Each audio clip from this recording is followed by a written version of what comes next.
Ana buka. Bismillahirrahmanirrahim. Assalamualaikum warahmatullahi wabarakatuh.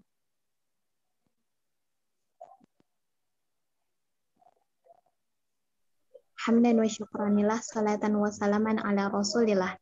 Asyhadu an la ilaha illallah wahdahu la syarikalah.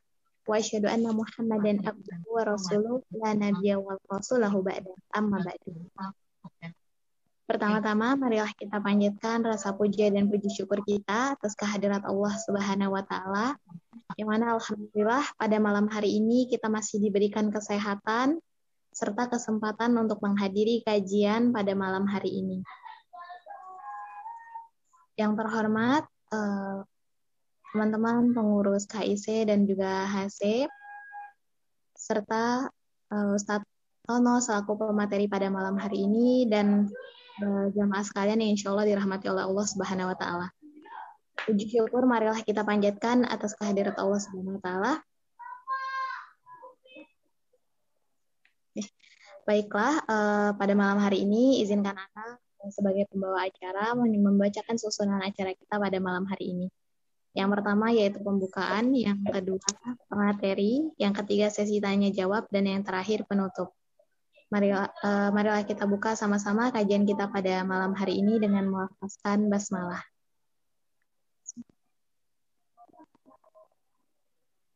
Meningkat ke acara yang selanjutnya, yaitu penyampaian materi yang akan disampaikan oleh Ustadz Tono. Kepada beliau, waktu dan tempat dipersilahkan. Baik, bismillahirrahmanirrahim. Bismillahirrahmanirrahim. Alhamdulillah. Asyhadu an la ilaha illallah wa la syarika lahu, asyhadu anna Muhammad abduhu wa rasuluh, amma ba'd. Alhamdulillah, Bapak Ibu atau Ibu semua ya di sini yang dirahmati Allah, kita kembali dalam kajian kali ini. Kita akan belajar tentang penyakit ain ya. Kita akan belajar tentang penyakit ain. Di pertemuan di komunitas ini sebelumnya kita belajar tentang ruqyah ya, ruqyah mandiri insyaallah tanpa kesurupan. Namun kali ini kita akan belajar penyakit ain. Apa sih itu penyakit ain? Nah, sebentar saya akan berikan materinya. Ini bisa ya? Baik, kamera ke dokumen.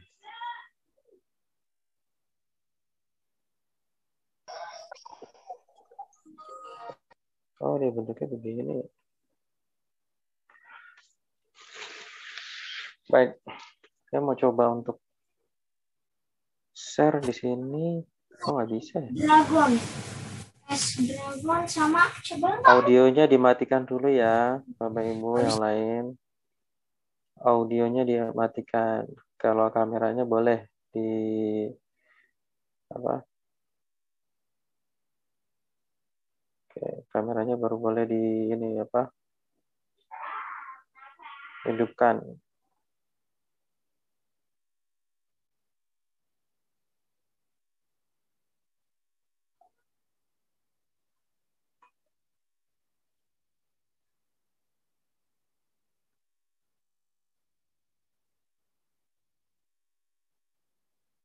Baik, kelihatan nggak di layar ada slide?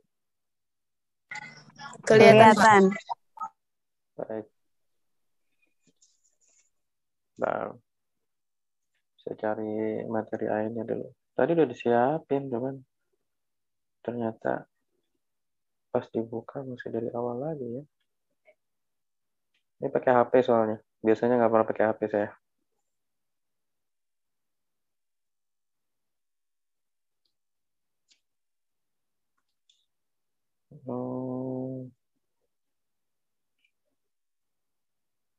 Nah, ini dia. Penyakit ain ya. Nah, kita akan membahas materi penyakit ain ya.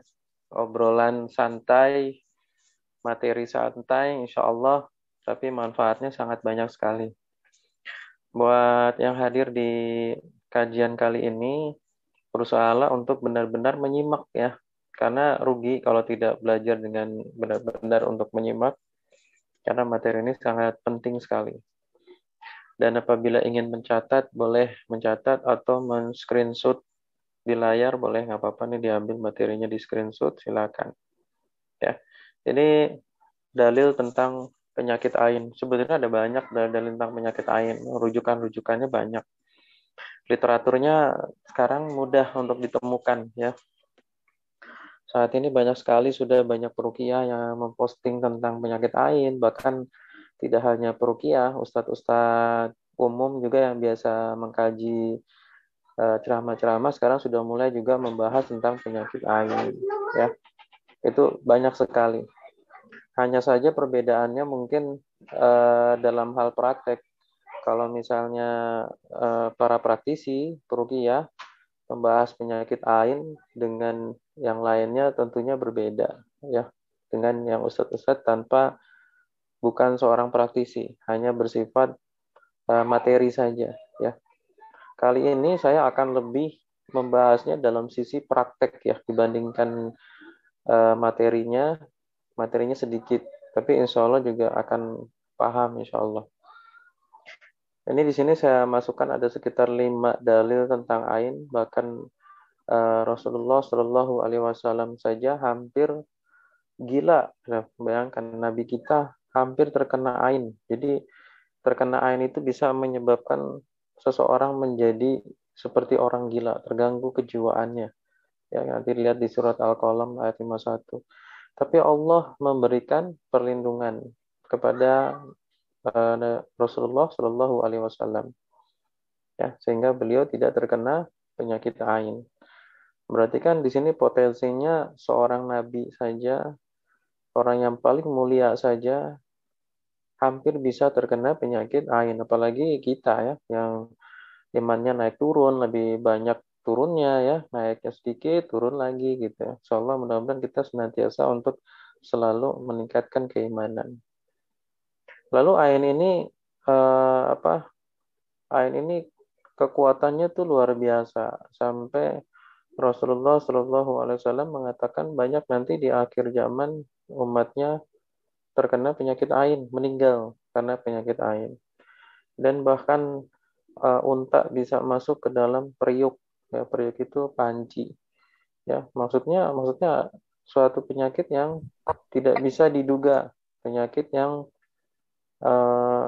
kita kaget gitu. Kok ini bisa terjadi ya gitu.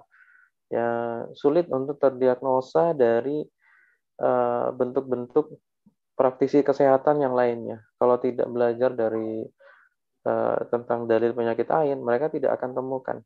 Ya, mereka akan mengalami keanehan. Seorang dokter akan melihat pasiennya, kok ini aneh gejalanya seperti ini gitu, ya. Ternyata ini penyakit ain.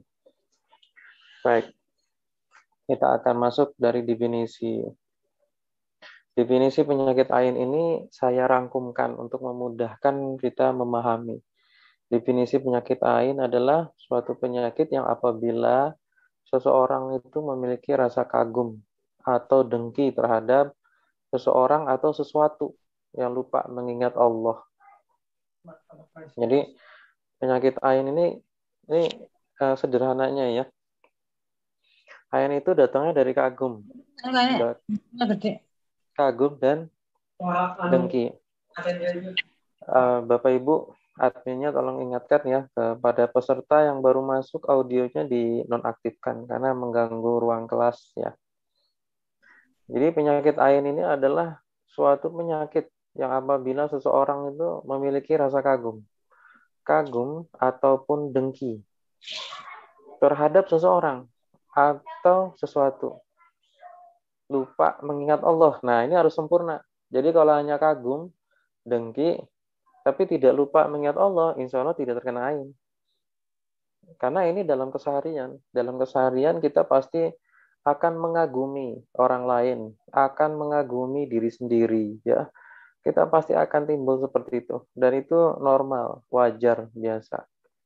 Bahkan kita juga memiliki dengki atau hasad kepada orang lain. Nah, ini kalau ini berbahaya.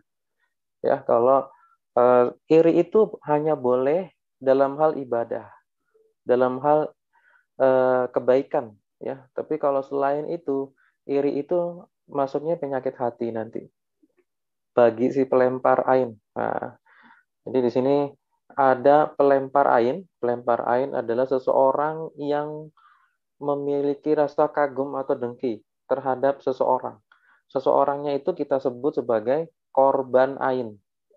Nah, paham ya? Pelempar ain adalah orang yang kagum. Misalnya si A kagum kepada si B. Nah, contohnya sahabat Nabi ini ada kisah pertama, Sahal bin Hunayf yang mandi dengan Amr. Amr itu mengagumi Sahal bin Hunayf ketika mandi di sungai. Sahal bin Hunayf terlihat punggungnya itu cerah, ya, putih.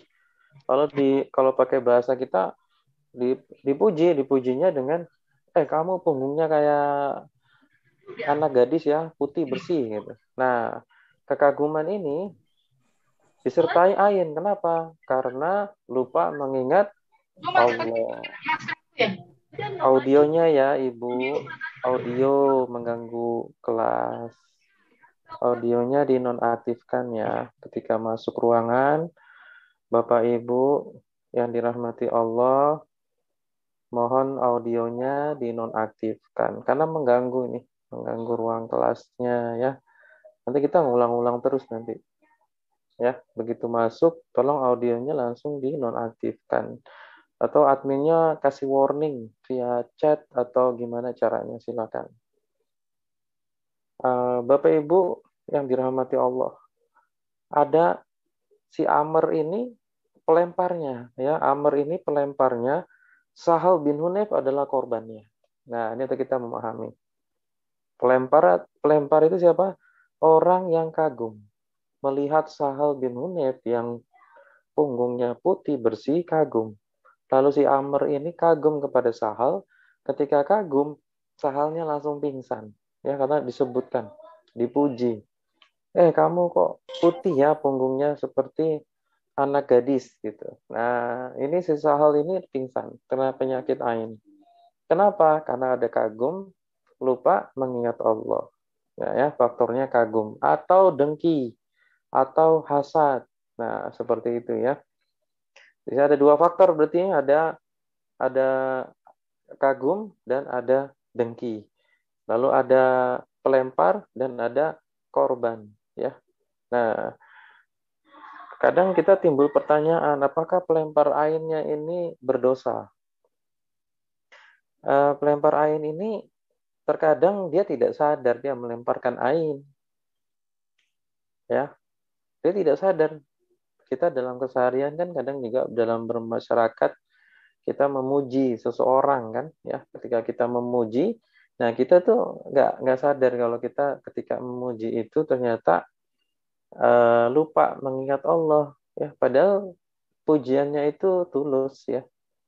Bukan pujian yang pura-pura, bukan. Jadi pujian yang tulus itu pun bisa menimbulkan penyakit. Bayangkan ini para sahabat. Para sahabat kan yang hidup di zaman Rasulullah imannya luar biasa dibandingkan kita. Wah, jauh. Lalu mereka saja sesama sahabat bisa melemparkan ain, apalagi kita. Ya, maka kita berhati-hati. Nah, ini semoga bisa paham antara pelempar dan korban. Pelemparnya ini kebanyakan tidak sengaja. Ya, tidak sengaja. Nah, bagi antum yang sudah ikut kajian ini dan nanti disampaikan ke rekan-rekannya, kalau ingin muji ke siapapun, ya, ke manapun, maka disertai mengingat Allah. Bagaimana caranya? Seharusnya, Masya Allah, Sahal, tubuh kamu kayak gadis gitu ya. Maksudnya sahabat nabinya seperti itu, tapi tidak.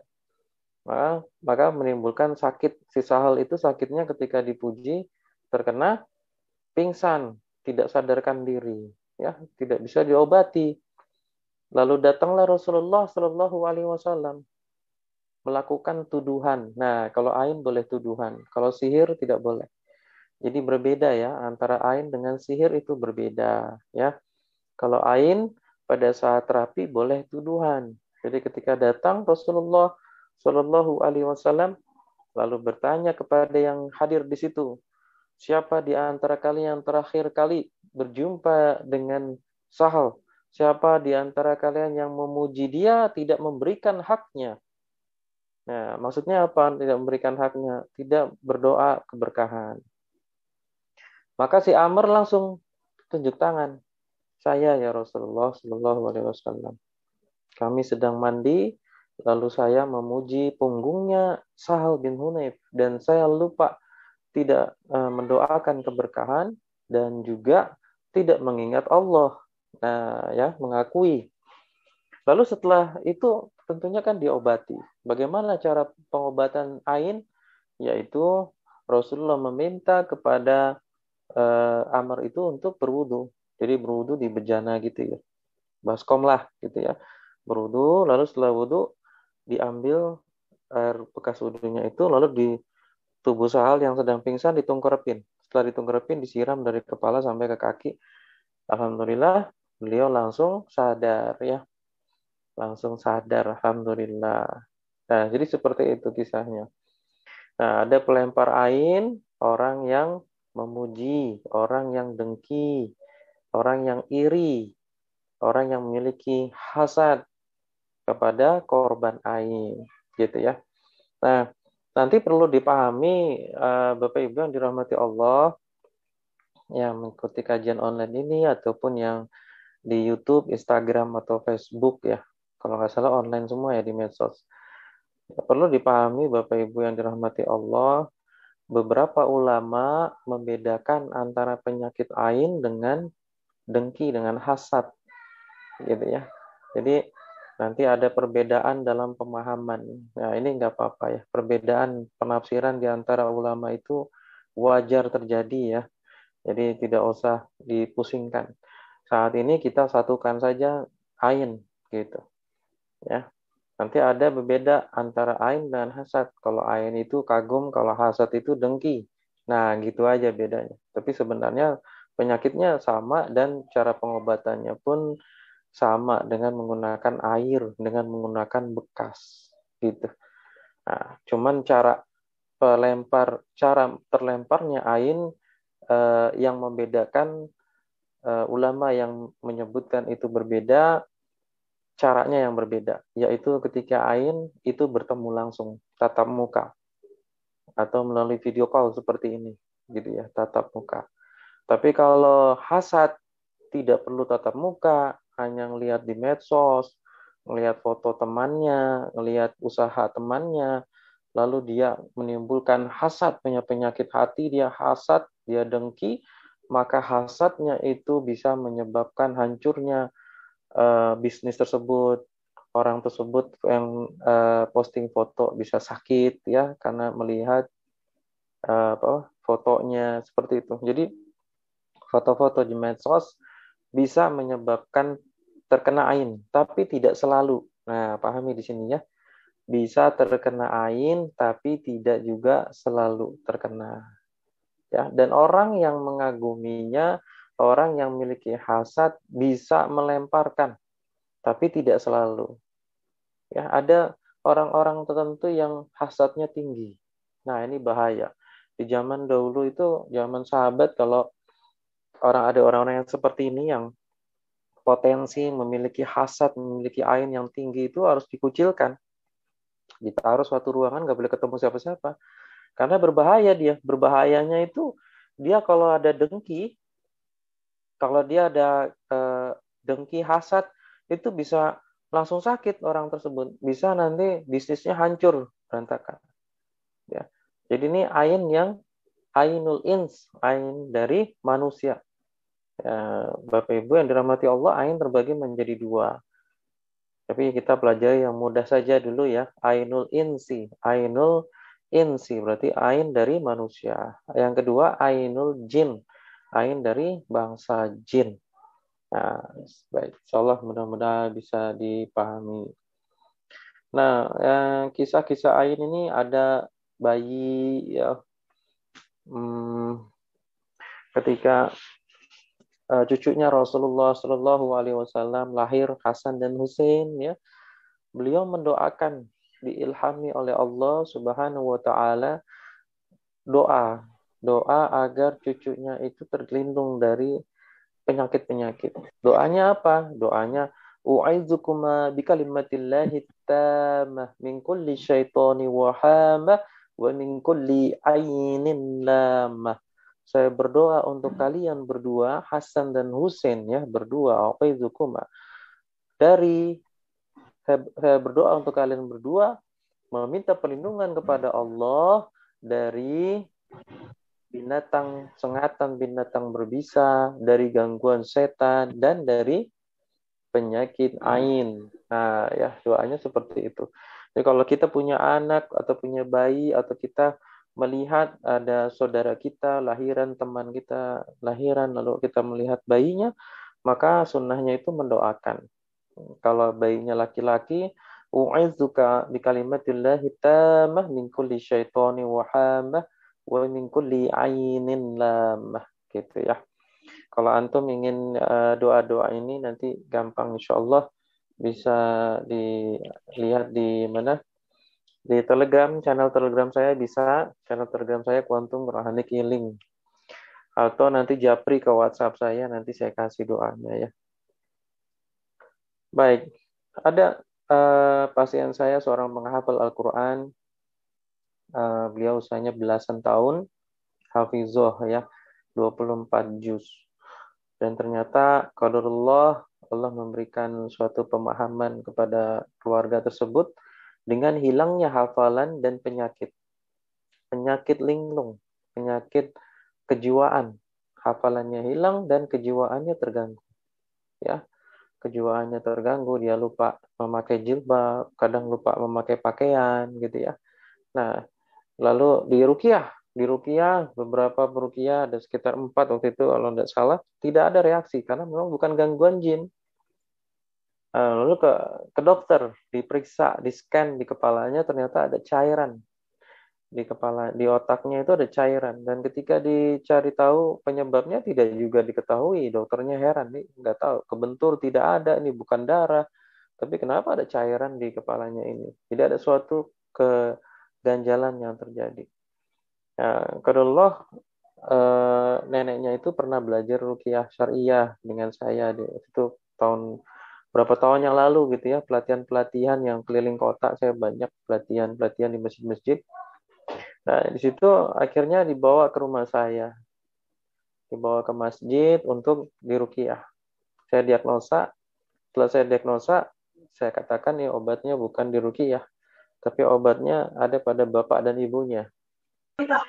Karena bapak dan ibunya ini sering memuji, ya, dan ibunya juga pernah ada hasad, dengkian, namanya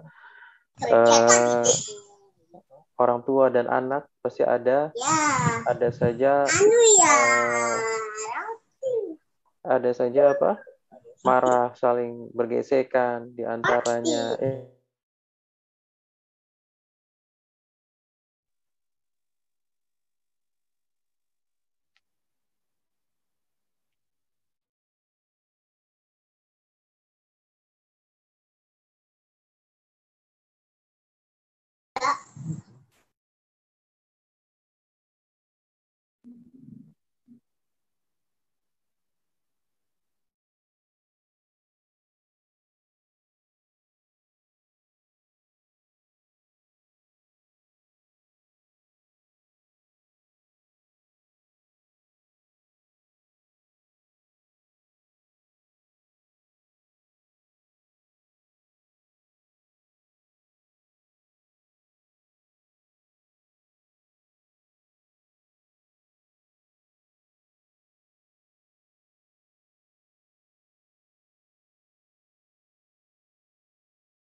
Apa Ustadz ke apa audionya ke unmute?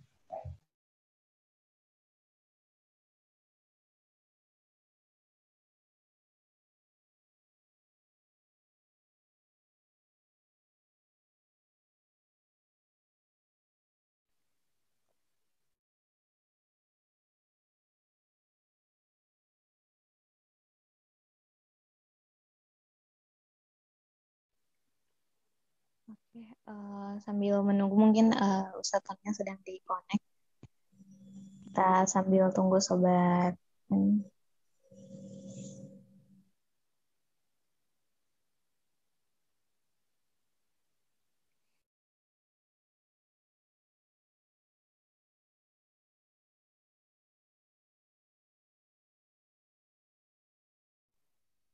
Halo? Sudah ada suara saya? Alhamdulillah ada Ustaz. Ini sejak kapan nggak ada suara tadi? Pembahasan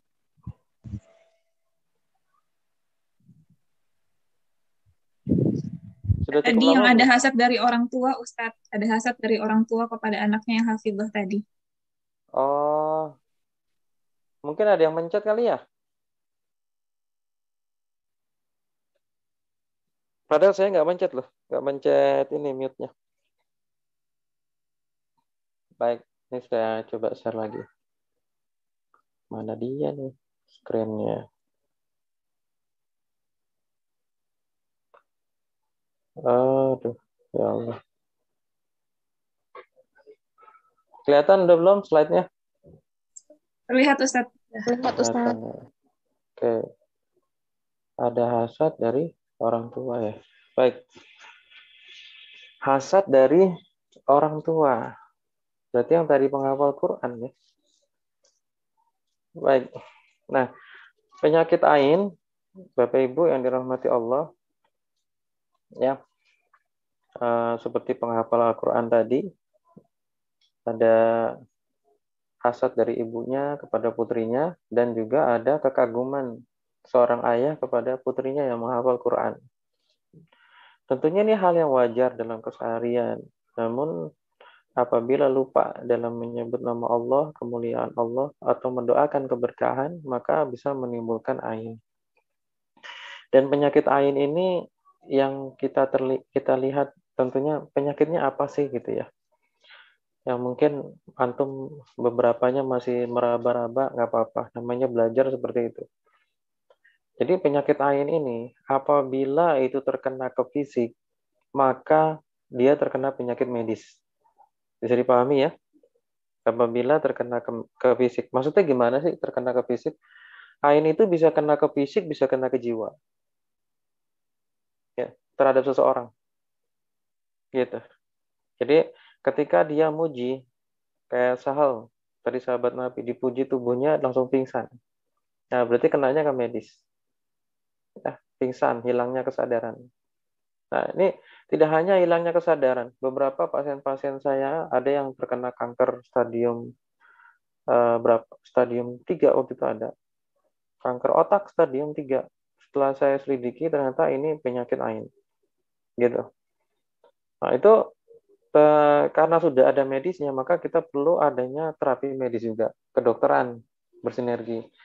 Tapi kalau tidak digunakan terapi ain karena memang ada sumber ain, biasanya akan kesulitan untuk sembuh, gitu.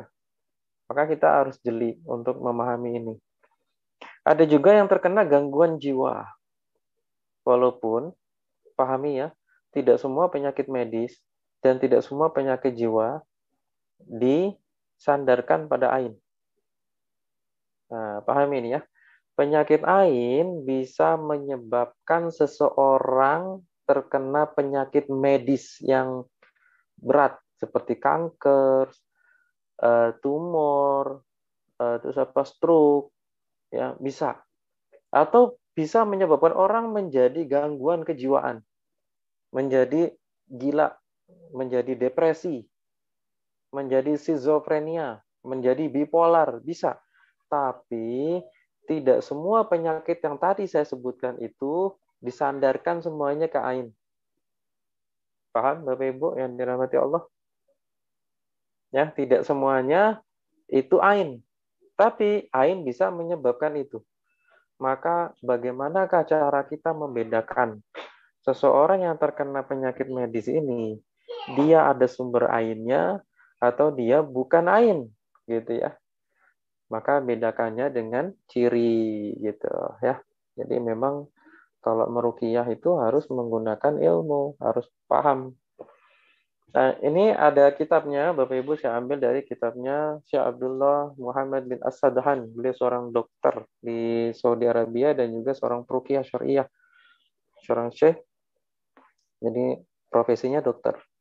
Beliau menggabungkan antara kedokteran dengan ruqyah syariah, pengobatan Tibun Nabawi. Di kitabnya ini beliau menuliskan beberapa ciri ini, dan ini ada saya tambahan dikit dari pengalaman saya. Jadi menurut beliau, apabila ada 3 atau 5 ciri yang ada di layar Bapak Ibu, maka positif antum terkena penyakit ain.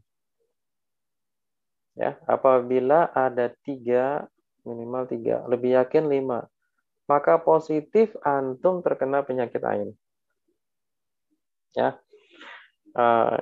yang nomor 1, penyakit yang secara tiba-tiba. Jadi penyakit ini tiba-tibanya ada gitu.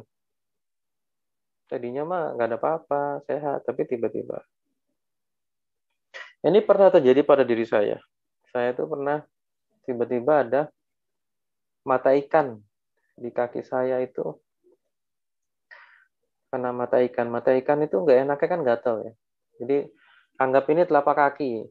Saya kelihatan nggak kamera saya, wajah saya? Halo? Tidak, Ustadz. Oh, tidak terlihat ya? Tidak Tidak. terlihat. Baik, antum gambarkan. Antum ini ya, kita menggunakan imagine. Telapak kaki ada jari ya. Saya ada di jari manis, sampingnya kelingking. Nah, di jari kaki manis itu kelingking, samping kelingking ya di kaki itu ada mata ikan, ada 2 di situ. Dan saya nggak sadar kalau itu ada dan lama-lama gede gitu. Saya tadinya nggak tahu itu mata ikan. Lalu setelah penyakit kulit ya, mata ikan itu penyakit kulit. Nah, setelah saya sadar nih apa gitu. Nah, saya datang ke apotek mau beli obat. Kan udah mulai mengganggu, gatal, udah makin membesar gitu kok. Saya kasih minyak but-but. Saya biasa kalau ada luka gitu pakai minyak but-but tuh. Nggak sembuh-sembuh juga. Terus akhirnya saya ke apotek, saya tanya. Itu saya maaf tuh, kaki saya angkat. Karena saya nggak ngerti. Mbak, ini sakit apa sih saya nih gitu ya. Saya kata mbaknya, oh itu kena mata ikan, Pak. Mata ikan ya? Iya, obatnya apa? Kalusol. Kalau nggak salah ingat, kalusol. Nah, dikasih kalusol, kita beli botol kecil, dan katanya hati-hati ini mesti pakai cotton bud, karena dia seperti ngebakar kulit gitu. Ya. Jadi kalau diteteskan di kulit tuh, kulitnya kayak kebakar. Jadi memutih gitu. Memang manfaatnya untuk membunuh kumannya itu. Jadi hanya diteteskan untuk yang ada mata ikannya itu. Itu saya tiap hari pakein sampai habis itu kalusol, nggak sembuh. Nggak sembuh nih Bapak Ibu. Akhirnya karena udah nggak enak rasanya, saya inget-inget nih, oh ada ciri-ciri lain yang ada di sini gitu ya. Saya kok badannya lemes gitu ya. Di sini ada nih. Ya, jadi nggak bersemangat, tidak bergairah gitu ya. Di sini ada apa? Ciri-cirinya di situ. Ada 3 atau 4 gitu ya. Oh, di sini belum ditulis lemas ya. Oh, maaf, di sini nggak ditulis lemas. Jadi ngerasa lemes ya, tidak bergairah. Nah, itu akhirnya saya mengingat-ingat sepertinya kena ain ini. Karena tiba-tiba ada. Lalu saya ambil air. Nah, cara terapinya nanti ini masuk di bawahnya. Oh iya, ini file yang lama ternyata. Pantesan kurang nih. Ya, ini cirinya nanti ada yang kurang nih. File yang lama nih, maaf. File yang barunya nggak ada di HP kayaknya. Nah, jadi ada lemes ya, lemes termasuk ya, lemes, tidak bergairah ya. Terus penyakitnya tiba-tiba. Akhirnya saya lakukan terapi terapinya terapi nomor 3 nih. Di sini antum melihat ada terapi 1, 2 di bawah tuh. Nah, terapi nomor 3 seharusnya ada lagi. Terapi nomor 3 itu karena saya tidak tahu siapa pelempar airnya, saya celupkan tangan saya. Lalu saya mendoakan doa ain. Kalau untuk diri sendiri, a'udzu bikalimatillahi tammah min kulli syaitani wa hammah wa min kulli ainin lammah. Ya, saya tiupkan, baca 3 kali, lalu saya minum, lalu sebagian airnya buat mandi. Itu 2 kali atau 3 kali gitu. Dan itu ternyata mata ikannya langsung copot sendiri. Nggak diobatin, nggak diapa. Tiba-tiba saya nggak sadar loh, udah nggak ada, jadi bolong gitu. Paham ya? Kan dia ada mata ikan tuh kan kayak jelek banget gitu bentuknya. Nanti tuh tadi di Google. Itu langsung habis, hilang sampai mata-matanya nggak ada. Jadinya kelihatannya jari kaki saya tuh bolong aja gitu. Tapi nggak sakit. Begitu saya lihat udah nggak ada gitu, mata ikannya udah bersih gitu. Nah, alhamdulillah lama-lama jadi mulus. Sekarang sih udah nggak ada bekasnya sama sekali, udah normal. Nah, ini salah satu ciri saya terkena ain. Dan sangat berpotensi terkena ain. Kenapa? Karena waktu itu kan ngisi pelatihan itu, Masya Allah tuh, sebelum pandemik, keliling ke kota-kota di Indonesia, sering ketemu banyak orang, tampil di muka umum ya. Ya bisa aja ada orang yang suka, ada orang yang suka, itu hal yang wajar dalam kehidupan. Nah, dalam traveling seperti itu, safar seperti itu, kadang ada yang terlupa, yaitu benteng. Ya, nah ini yang perlu dipahami. Ada benteng. Bagaimana kita membentengi diri? Nah, itu kadang saya lupa membentengi diri, yaitu zikir pagi dan petang. Yang namanya safar ya, kadang kita waktunya sempit, ya namanya manusia ada lupanya. Pada saat itu mungkin saya lupa tidak zikir sore, ya karena sore itu waktu asar masih ngisi pelatihan. Yang seharusnya selesai maghrib saya harusnya zikir. Ternyata diajak makan malam kan sama panitia dan kita lupa. Akhirnya sampai tidur. Nah, itu celah di mana benteng itu tidak ada sehingga terkenalah ain ya waktu itu saya. Kejadiannya seperti itu. Nah, Bapak Ibu yang dirahmati Allah, ciri-cirinya bisa dilihat di layarnya. Jadi wajah menguning, pusingnya berpindah-pindah, berkeringat, sering kencing, sering ingin muntah tapi tidak muntah ya, nguap, sedikit tidur, banyak tidur, tidak punya nafsu makan, tidak bergairah ya, lemas badan tuh. Basah pada kedua tangan, keringetan gitu ya. Terus kadang kesemutan ya, kaki tuh kayak kesemutan. Padahal bukannya asam urat. Nah, ada kan asam apa? Orang masih muda kok kesemutan kayak asam urat gitu ya. Jadi cirinya kayak asam urat. Ini apa ini? Nah, itu ain ya. Dadanya berdebar atau dadanya kayak sakit, nyesek gitu. Mirip kayak ciri COVID ya. Nyesek, debar, tidak normal, ada ketakutan ya. Nyeri di bawah punggung, pundak, belikat itu. Terus kadang badan merasa panas.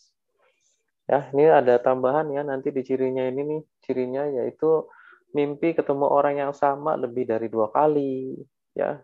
Nah, ini ciri-ciri ain, dan kalau benar mimpi ketemu orang yang sama lebih dari 2 kali, maka kita bisa tuduhkan bahwa dia pelempar ainnya. Ini menurut Syekh Abdullah Muhammad As-Sadhan. Dan dalam ain boleh ada tuduhan. Kenapa? Karena orang yang melemparkan ainnya itu kemungkinan dia tidak sengaja, gitu ya. Bukan karena dia punya niat jahat, bukan. Karena kalau dia punya niat jahat, gitu, berarti sihir dong. Dia kerja sama dukun, lalu melemparkan gangguan jin. Itu namanya sihir ya, bukan ain. Nah, itu yang perlu Bapak Ibu pahami ya. Nah, kita tadi sudah belajar kan contohnya, dari contoh sudah, nanti saya akan berikan contoh-contoh lain. Jika antum masih bingung, siapkan aja pertanyaan, nanti ditulis atau langsung aja ya. Ini belum pertanyaan, nanti aja dulu. Dari sini tadi ada bentengnya. Tentunya kita preventifnya bagaimana nih? Dalam keseharian kan ain ini sangat mungkin terjadi, iya. Sangat mungkin terjadi. Maka bentengnya itu zikir pagi dan petang. Seseorang yang lalai dalam zikir pagi dan petang, maka akan mudah terkena penyakit ain. Nah, itu ya Bapak Ibu nih, coba perhatikan siapa yang lalai dalam zikirnya. Ini potensi untuk terkena penyakit ain. Lalu terapi ain bagaimana? Di sini ada 2, padahal ada 3 ya. 1, mandi dan minum dari bekas wudhu. Yang kedua, mandi minum dari bekas si pelempar ain. Yang ketiga, itu mandi dan minum dari air yang diruqyah. Ya, nomor 3. Gitu. Saya akan jelaskan nih. Ya. Nanti kalau rujukan-rujukan dalil, antum insya Allah bisa dapati dari kitab-kitab atau materi-materi tertulis yang banyak sekarang bertebaran ya. Mandi dan minum dari bekas wudhu maksudnya bagaimana? Seperti kisahnya sahabat Nabi, Sahal bin Hunayf kan langsung dimandikan dari bekas wudhunya si pelempar ain. Tapi ini kan susah ya Bapak Ibu. Kalau saudara sendiri atau suami sendiri, istri sendiri mah bisa. Minta kita. Tapi kalau ternyata pelempar ainnya tetangga, pelempar ainnya sepupu atau teman, kan sulit. Maka kita ambil dari bekas benda atau bekas si pelempar air. Contohnya ini ada kisah mahasiswi ini. Jadi ada mahasiswi dia peserta pelatihan, dia telepon saya bahwa dia badannya tuh sakit gitu ya, sakit semua. Dia pengen ruqyah mandiri ketakutan, dia pengen sholat maghrib malam waktu itu nggak bisa. Nah, telepon saya dalam kondisi ketakutan. Nah, lalu saya tanya sehariannya aktivitasnya ngapain aja Mbak? Oh, ketemu teman, seminar terus ketemu dengan teman-teman, ketemu teman. Ya, biasa kan kalau anak perempuan itu ya ketemu teman gaulnya dulu segengnya misalnya ya di SMA kan biasa kalau perempuan itu kan punya gerombol-gerombolan, entah berdua, bertiga, berempat gitu ya. Soulmate gitu ya misalnya. Nah, ternyata ketemu pada saat kuliah. Wah, ini kan luar biasa, saling muji, saling mengagumi, muji. Nah, ini terkadang mujinya itu tidak menyebut nama Allah, maka potensi itu melemparkan ain. Lalu kan nggak mungkin kita minta wudhunya, ya kan? Karena kan udah pulang jauh, lama dan susah. Maka gunakan bekasnya nomor 2. Maksudnya bekasnya kan pasti salaman kan? Ini kejadiannya belum COVID nih ya. Kalau COVID sekarang susah, mau salaman nggak boleh gitu. Sebelum COVID nih kejadian ini mahasiswa ini. Nah, itu jadi salaman. Nah, berarti ada bekas di jari. Maka celupkan jarinya ke gelas, lalu dibacakan doa ain, ditiup, lalu diminum. Alhamdulillah tadi dibimbing lewat telepon, beliau langsung sehat ya, langsung sehat dan bisa beraktivitas kembali. Nah, di sini. Jadi itu terapi ain nomor 2. Yang nomor 3, terapi ainnya yaitu apabila kita tidak tahu siapa pelempar ainnya. Atau kita juga tidak punya bekasnya. Kita tahu siapa pelempar ainnya atau tidak punya bekasnya. Gitu ya. Ini kejadian ini bisa terjadi di medsos. Seorang yang sering selfie di Facebook, lalu posting foto-fotonya di Facebook, Instagram, yang tidak ada manfaatnya. Hanya menunjukkan kemesraan suami istri, kebahagiaan keluarganya dia tunjukkan, memamerkan kecantikan, kegantengan ya. Ini bahaya ini. Bahayanya bisa orang lain itu kagum atau hasad, dengki terhadap kebahagiaannya dia. Dengki terhadap apa yang dia miliki, maka bisa terjadi penyakit kulit, penyakit medis, atau pecahnya rumah tangga. Ini bisa terjadi. Antum perhatikan para artis-artis yang nikah cerai, artis-artis yang punya penyakit yang nggak sembuh-sembuh, artis-artis yang mengalami penyakit bipolar, gangguan kejiwaan. Nah, ini ada potensi sebenarnya terlempar ain dari para fansnya atau hatersnya. Mereka terlihat seperti nggak ada apa-apa, tapi tiba-tiba kita dikagetkan dengan berita mereka terkena penyakit kronis, mereka terkena gangguan kejiwaan, mereka bercerai gitu ya. Nah, dugaannya adalah karena ada haters, ada fans yang bisa akhirnya melemparkan penyakit ain ini gitu. Jadi Bapak Ibu yang dirahmati Allah, berhati-hatilah dalam bermedsos. Posting foto diperbolehkan hanya untuk kebutuhan dakwah, kebutuhan siar ya, kebutuhan yang sifatnya ingin mengajak dalam kebaikan, misalnya video, foto kita manfaatkan untuk siar, untuk berdakwah, untuk mengajak dalam kebaikan, insya Allah nggak apa-apa. Tapi jika hanya untuk memamerkan keindahan dirinya, kebahagiaan dirinya, lebih baik tidak usah, karena juga menyebabkan penyakit hati.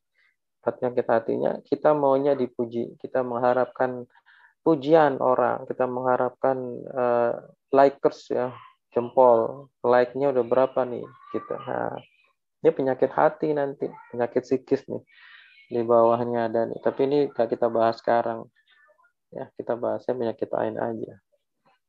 Nah, insya Allah sampai di sini sudah tergambar nih buat Bapak Ibu yang dirahmati Allah tentang penyakit ain ya, perjalanannya. Tapi belum selesai penjelasan saya. Nanti setelah ini kalau sudah selesai baru saya buka tanya jawab. Nah, memang materi yang ditulis di slide ini cuma sedikit, poin-poin aja. Saya nggak pintar nulis nih soalnya. Saya lebih senang itu menceritakan gitu. Ya, lebih senang menceritakan apa yang saya alami dan saya lakukan dalam terapi ya, gitu. Nah, Bapak Ibu yang dirahmati Allah, kita sudah mempelajari definisi, kita sudah memahami adanya pelempar, ada korban, kita memahami adanya ciri, ya ini penting dihafal semua, harus ya, wajib untuk paham, semakin paham ain. Karena memahami ain itu harus dari ciri. Lalu kita tahu cara pengobatannya. Nah, Bapak Ibu hafalkan semuanya, pelajari dengan benar, lalu cek diri kita yang saat ini, mungkin ada yang sakit atau saudara kita ada yang sakit. Terutama diri kita dulu. Setelah dicek, ada nggak cirinya? Kalau ada, segera terapi. Ya, segera terapi. Lalu kalau ada di saudara kita, di teman atau mana, maka Bapak Ibu yang dirahmati Allah, segeralah bantu. Bantu saudaranya itu untuk terapi ain. Jangan biarkan saudara kita itu mengalami sakit ya. Kalau kita jenguk, nah, seperti itu. Dan saya ingin sedikit lagi menambahi tentang COVID yang saat ini merajalela. Yang saat ini banyak terjadi pro kontra pemberitaannya. Virusnya itu ada, ya. Dan kenapa penyebarannya itu bisa sangat besar dan banyak sekali. Pertama, kalau dilihat dari materi ini tuh ada. Cuman saya bahas sedikit tentang sifat dulu ya. Sifat dari virus COVID-19 ini sifatnya dingin dan lembab. Jadi virus itu, semua jenis virus termasuk COVID-19 sifatnya dingin dan lembab. Nah, kita sekarang ini sudah masuk ke perubahan cuaca. Mulai musim hujan. Yang dimana mulai terjadi dingin ya. Yang biasanya pakai AC, mungkin ini nggak pakai AC aja udah dingin. Nah, dan tubuh kita kalau terbiasa di AC atau terbiasa di suasana yang lembab, yang dingin, maka akan mudah terjangkit virus COVID. Tidak hanya virus COVID, flu influenza biasa juga akan mudah. Ya, akan mudah terjangkit, akan mudah kena gitu.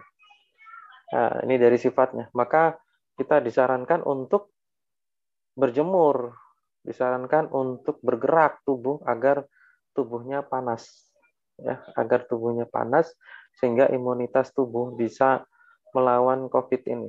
Nah, lalu mengenai penyebaran, selain dari sifat yang tadi dan masuknya ke iklim, dari materi ini sambungannya kemana? Sambungannya ke hasad. Ya, hasad. Perhatikan di medsos ini banyak sekali perbedaan pendapat mengenai COVID. Ya, banyak sekali perbedaan-perbedaan pendapat mengenai virus COVID.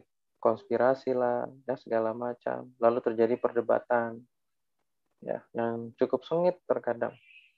Dan diharapkan Bapak Ibu yang dirahmati Allah tidak usah berdebat. Ya, jadi apa kaitannya dengan hasad?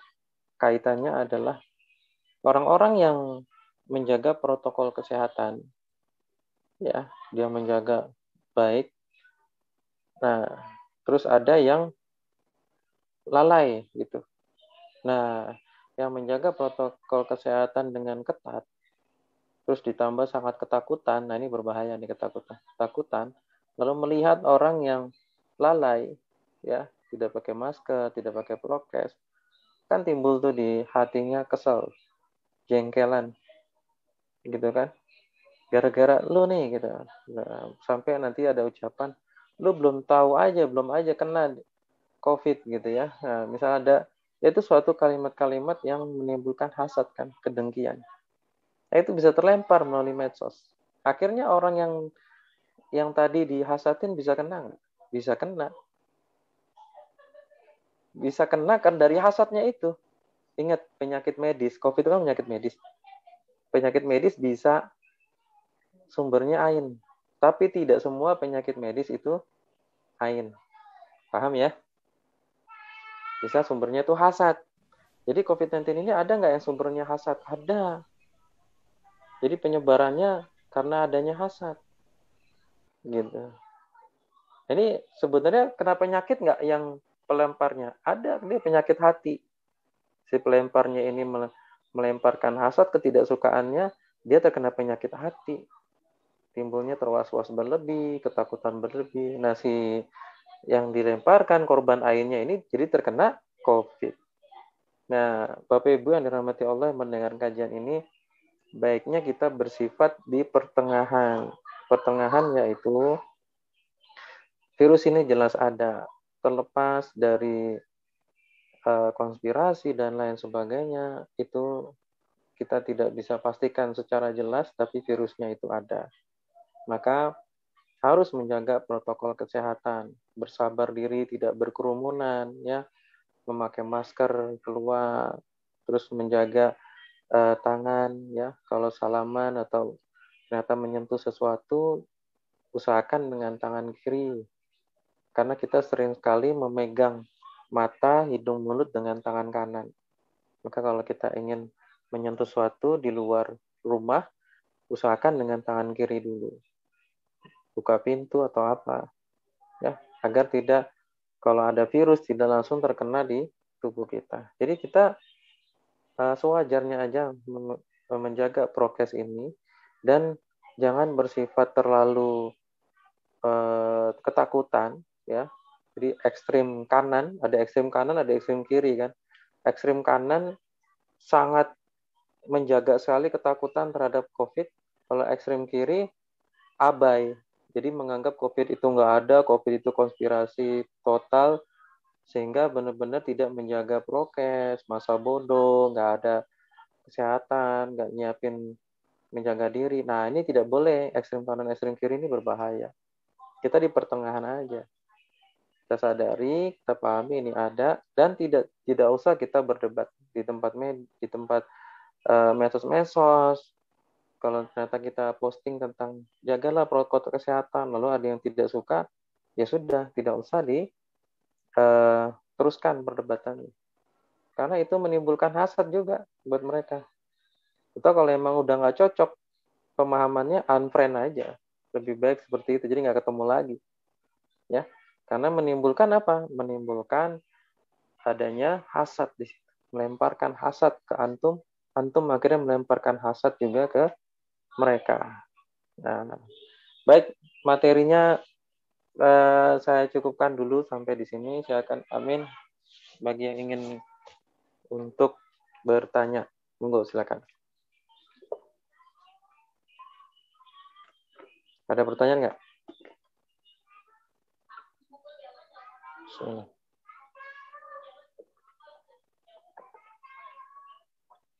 Halo? Ada pertanyaan kah?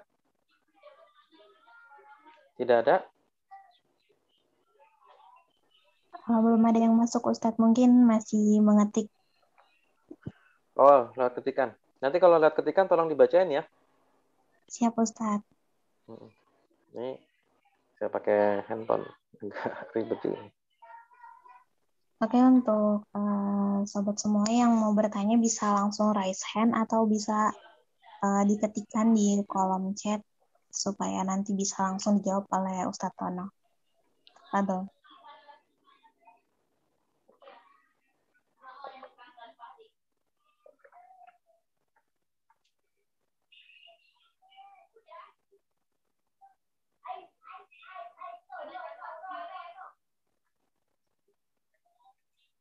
Oke, ini ada satu pertanyaan yang sudah masuk, Ustadz.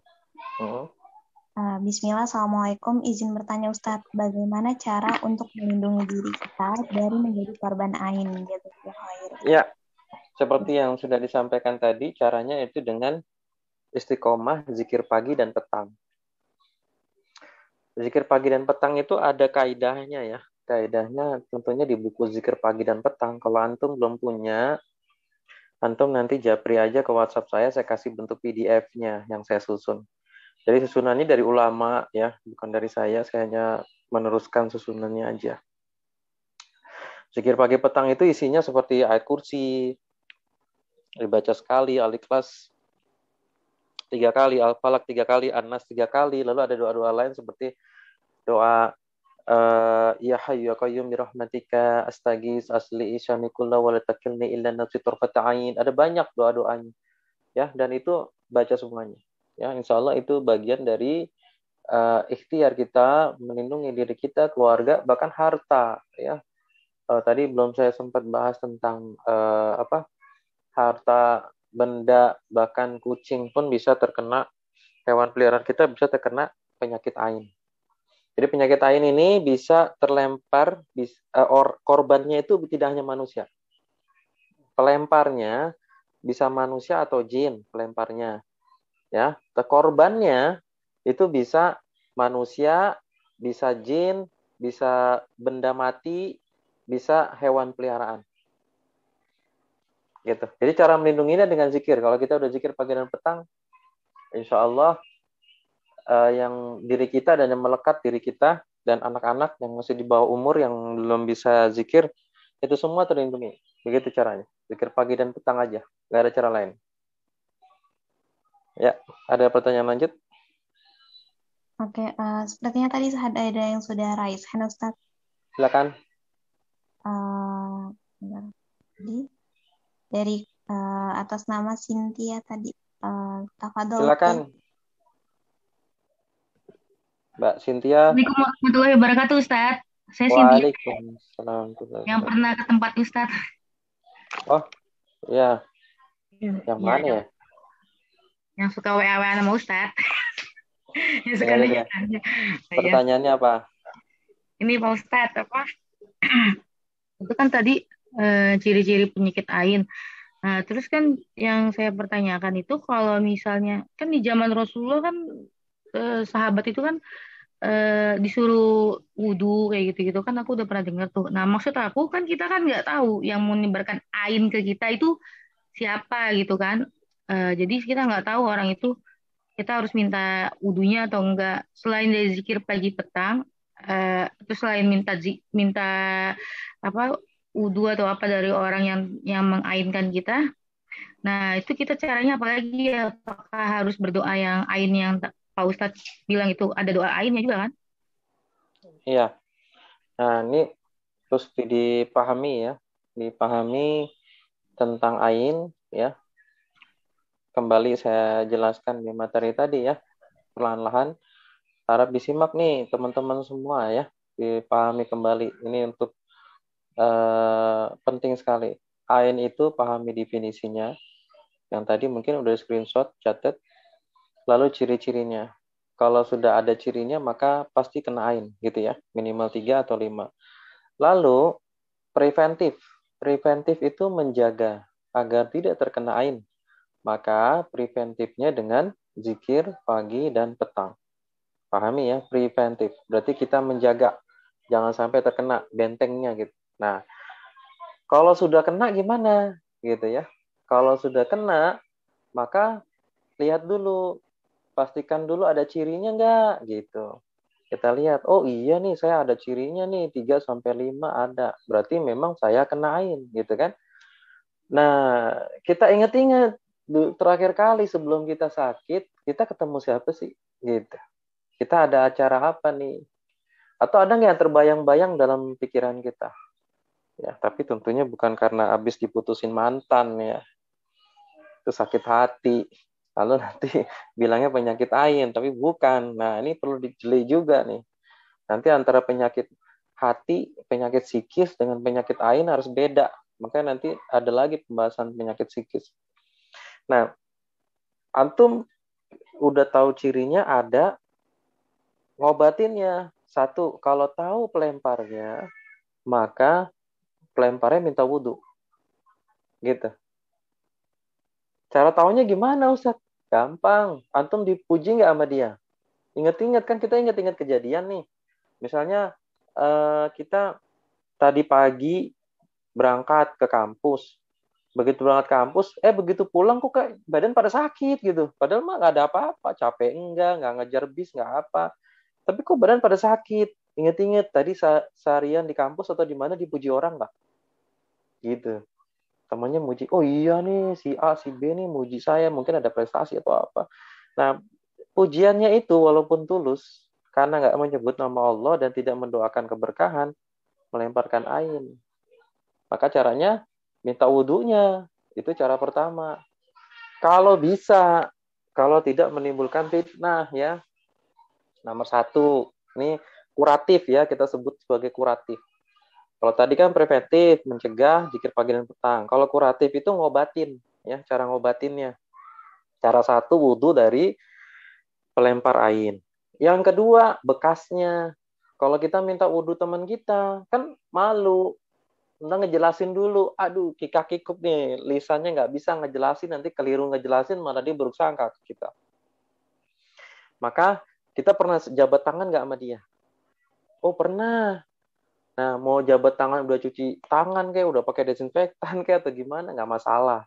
Yang penting udah pernah sentuhan di tangan, maka ini sudah ada bekasnya. Karena bekas tidak akan hilang sampai nanti yaumul hisab, sampai nanti kita di akhirat bekas itu akan menjadi saksi ya. Jadi dalilnya itu.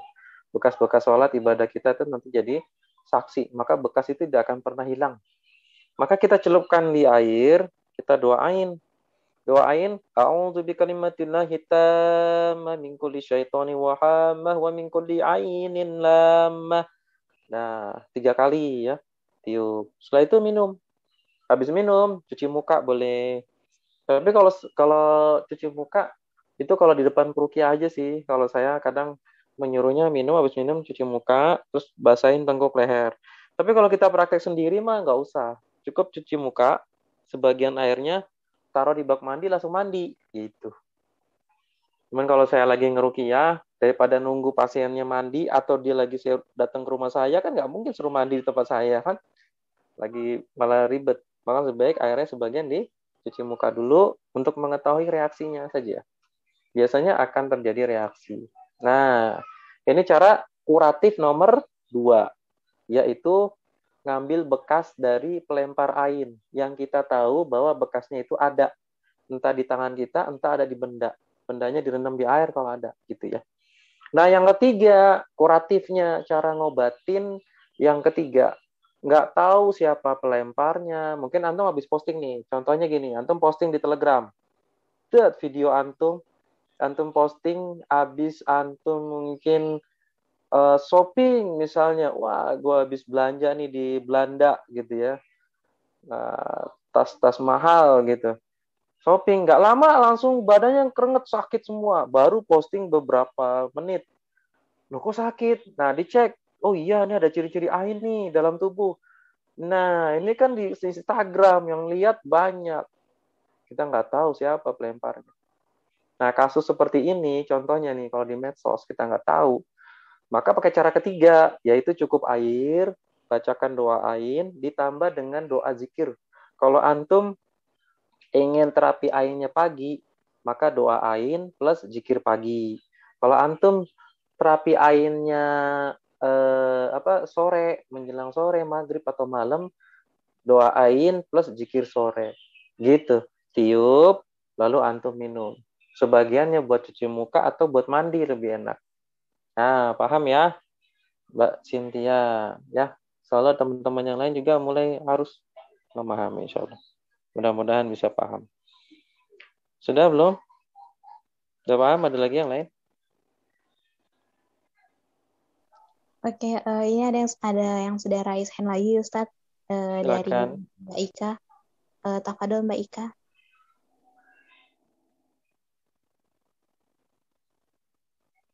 Silakan.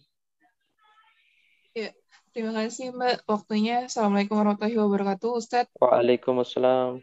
Warahmatullahi. ingin bertanya Ustadz, kan kadang tuh suka ngelihat postingan status dari teman-teman gitu. Kalau misalnya posting foto anaknya, terus di bawahnya dikasih caption, Masya Allah, Tabarakallah. Itu jadi salah satu itunya nggak sih Ustadz, kayak untuk mencegah gitu. Iya. Terima kasih Baik. Ustadz. Itu sebenarnya yang bantu mengingetin kita agar kalau ngelihat baca ya gitu ya. Masya Allah, tabarakallah. Sampai sekarang ada mobil, ada orang beli mobil baru, belakangnya ditulis. Pernah nggak antum lihat kayak gitu? Ada mobil bagus tuh, misalnya Alphard atau apa, kaca belakangnya ditulis tabarakallah gitu ya. Terus Iya, ada Ustadz. juga dia punya gedung baru bikin ruko gede gitu ya. Terus nanti di atasnya ditulis lagi tabarakallah gitu. Sebenarnya ini tidak ada rujukan dari ulama yang membolehkan hal ini. Saya belum tahu ada ulama yang membolehkan tentang hal ini. Yang dipertanyakan adalah untuk apa sih posting anaknya itu, foto anaknya? Kenapa sih harus dipamerin anaknya? Gitu. Untuk apa? Nah, coba tanyakan kepada diri kita sendiri. Kalau kita posting fotonya ini ada manfaat dakwah nggak? Gitu ya. Atau kalau pas hari raya aja, misalnya pas hari raya foto keluarga ngucapin gitu. Misalnya ada yang kayak gitu. Itu kan pas hari raya aja kan. Ucapin aja. Ya, kita ngucapin kan biasa dibikin postcard gitu ya untuk itu ada momen gitu. Atau dibikin video keluarga ngucapin ngucapin Idul Fitri misalnya itu ada momen. Tapi kalau nggak ada nih, setiap saat posting aja selfie atau posting anaknya lagi ngapain atau kita lagi ke coffee shop atau apa. Ini kena penyakit kejiwaan ini yang posting nih. Biasanya orang-orang yang sering posting tentang kehidupan kesehariannya, foto-foto dia, keluarga, anaknya, dia mengalami penyakit kejiwaan. Ini pembahasannya di penyakit psikis. Penyakit ini penyakit kurangnya kasih sayang justru. Ini menurut pendapat saya ya. Menurut pendapat saya, orang yang suka memamerkan keromantisan dalam rumah tangga dia di medsos, kehidupan aslinya nggak romantis. Orang-orang yang sering memamerkan foto romantis, suami istri, keluarga, wah kelihatannya kayaknya mantep dah gitu ya, romantis. Itu aslinya tidak ain. Karena beberapa saya temukan seperti itu. Aslinya mereka itu punya ketegangan emosional yang sangat luar biasa satu sama lain. Sebenarnya keromantisannya itu yang dia harapkan yang terjadi pada dirinya karena tidak ada, jadi halu. Paham enggak maksudnya? Ya, yang dipamerkan di medsos. Tujuannya untuk apa gitu ya? Maka kalau hanya pamer itu, nah ini tidak bisa mencegah ain sebenarnya. Benteng ain itu hanya zikir pagi dan petang. Dan benteng ini bisa roboh dengan amarah. Kalau antum udah zikir pagi, jam 8 pagi antum zikir, jam 10 pagi antum marah, zikirnya roboh. Antum harus zikir lagi untuk punya benteng baru. Gitu ya. Kenyangannya. Bapak Ibu yang dirahmati Allah, Mbak Ika tadi yang bertanya, semoga bisa dipahami. Langkah baiknya temannya diingatkan. Tapi kalau nggak bisa nanti dia tersinggung, didoakan aja.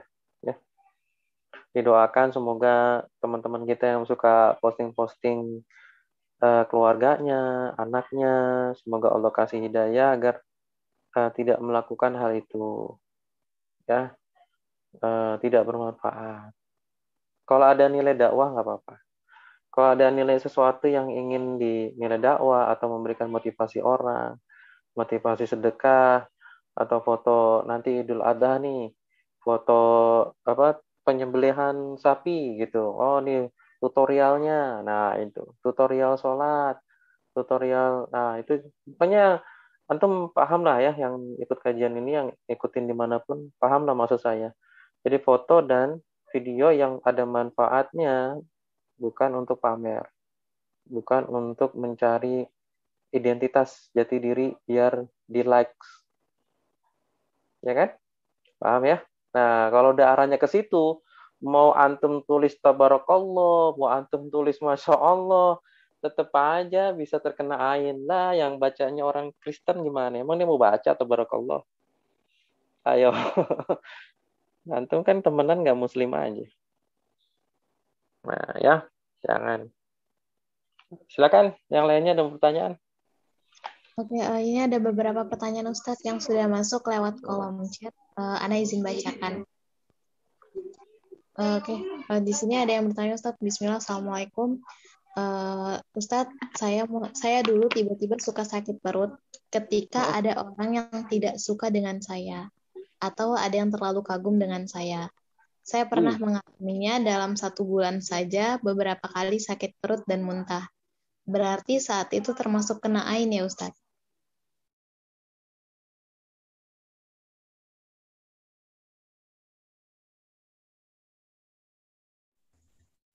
Afwan Ustadz, audionya ke-mute. Ya, saya lagi ngobrol sama anak tadi dulu bentar. Ya, jadi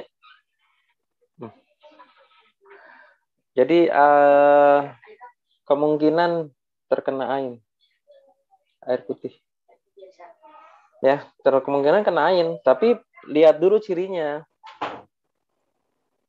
Ya. Kan tadi ada cirinya tuh di layar tadi tuh. Nah, antum catat nggak? Kalau nggak catat, minta sama adminnya nih. Atau lihat lagi video nih rekamannya. Harusnya catat ya, ciri-ciri tadi. Kalau ada cirinya, minimal 3 atau 5, maka antum positif terkena ain. Nah, segera terapi ain selama 3 hari, maksimal 7 hari biasanya sudah sembuh. Nggak sampai, karena tergantung ya, kadang sekali terapi sembuh, kadang butuh beberapa kali. Kenapa kok butuh beberapa kali? Tergantung dari intensitas besarnya kekuatan lemparan ainnya tersebut. Semakin besar, maka semakin berbahaya. Gitu. Ya, seperti itu. Paham kan? Oke, baik Ustadz. Ini ada pertanyaan lagi dari chat juga. Oke. Bismillah Ustadz, mohon sekilas penjelasannya terkait ain yang berasal dari jin dan apakah cara menyembuhkannya sama dengan yang tadi Ustadz sampaikan. Baik, saya jelasinnya dari kasus ya, supaya gampang memahaminya. Waktu itu ada pasien, ibunya, jadi putrinya ini usianya usia SD lah ya, usia kelas 3 atau kelas 4 SD gitu. Dia lagi main sepeda nih, Nah, biasanya kalau main sepeda tuh dikasih batas sama ibunya, sampai mana, jangan ke sana gitu ya. Dan memang ini wilayahnya masih banyak bambu-bambu gitu ya, pohon-pohon bambu. Dan ingat, jin itu bisa tinggal di pohon atau di lahan yang lapang, yang tidak ditinggali manusia, maka jin tinggal di situ ya. Nah, atau di gunung, di laut, nah jin tinggalnya di situ. Nah, ternyata mereka nih anak-anaknya dan teman-temannya bermain sampai ke dekat bambu yang sudah tidak boleh sama ibunya. Bukan karena angker atau apa, bukan. Mungkin karena kejauhan aja di rumah gitu. Nah, singkat cerita dia jatuh nih. Ya, dekat itu dia jatuh. Habis jatuh itu, naik sepeda itu jatuh, terus sakit panas, ya pulang nangis, terus sakit panas, demam tinggi. Pertamanya mungkin dibiarkan dulu, mungkin karena gimana. Terus yang kedua, ketiga, ternyata sampai seminggu dan sudah ke dokter, tes darah, nggak ada masalah gitu. Jadi cek lab nggak ada masalah, kasih obat paracetamol, obat penurun panas, turun sebentar, panas lagi gitu kan. Akhirnya sampai nggak datengin warga setempat semua untuk yasinan, dia bacain yasin untuk anaknya, nggak sembuh juga, anaknya nggak sembuh juga tuh, udah dibacain Quran, yasinan satu RT nggak sembuh juga. Nah, datanglah ke tempat saya nih cerita tentang hal itu. Lalu saya minta untuk diambil bekasnya. Jadi kan mereka sudah berdoa, ya. Ciri-cirinya di antara yang tadi disebutkan itu ada. Begitu saya tanya-tanya. Jadi saya kalau ngeruqyah tuh diagnosa ya, tidak ujuk-ujuk datang nanti dibacain Quran. Enggak. Pasiennya tuh saya tanya dulu. Obrolnya lebih banyak untuk menggali informasi. Itu juga bagian dari proses terapi ruqyah. Nah, setelah saya tahu nih ciri-cirinya lebih ke ain, tapi ainnya kan agak sulit. Ini bukan manusia nih, karena dia berada di tanah lapang yang sananya ada pohon bambu.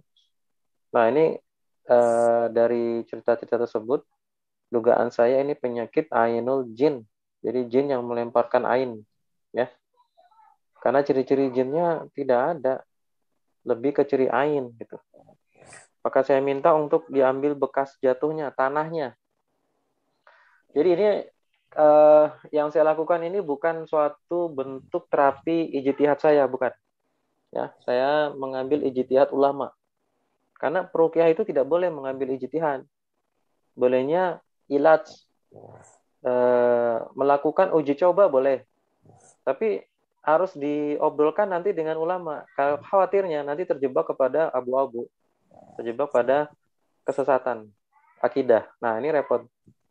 Ya, tajribah. Oh ya, tajribah namanya. Tajribah itu uji coba. Karena tajribah ini sudah pernah terjadi, tajribah uji coba terapi ini sudah pernah terjadi sebelum saya, bahkan di Saudi. Ya, Syekh Muhammad Abdullah As-Sahdan ini sudah pernah. Lalu beliau meminta fatwa. Jadi kalau di Saudi itu enaknya ulamanya berperan aktif dalam kenegaraan.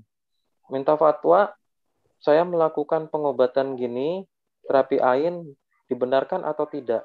Mereka diskusi. Oh, ternyata dibenarkan. Ditulis di kitab itu dan saya lakukan. Caranya itu mengambil bekas dari tanahnya. Jadi tanahnya itu tempat jatuhnya diambil pakai kain putih, kain apa aja boleh sih. Ya, diambil lalu nanti direndam air. Ingat terapinya selalu pakai air. Ain itu selalu pakai air, ya. Kadang perlu diruqyah, kadang nggak perlu. Jadi kadang perlu diruqyah, kadang nggak perlu. Kadang perlu dibacain doain, kadang nggak perlu. Kadang perlu dibacain zikir, kadang nggak perlu. Ini hanya situasional aja. Tapi ibunya lupa. Lupa Ustadz tempat pastinya. Jadi tempat bekas jatuhnya lupa. Gitu. Oh, ya sudah, sepedanya masih ada.